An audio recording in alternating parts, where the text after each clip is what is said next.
Азыр эми айтыштар көп өтүп атат. Мен аралашпайм.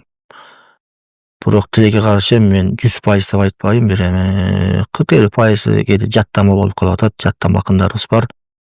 Ошол айтышка бир жакшы жоболорду киргизиш керек деп ойлойм.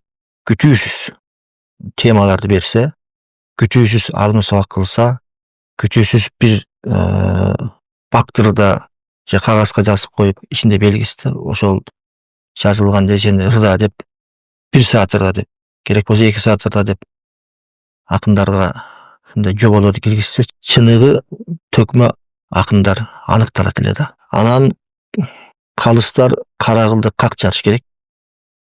Тиги акынды жакшы көрүп, бул акынды жакшы көрүп тартпаш керек.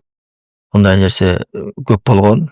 Азыр да болуп атат деп угам негизи. Жобону мыкты иштеп чыгып, чыныгы акындарды тандап, анан калыстар чыныгы баасын бериш керек.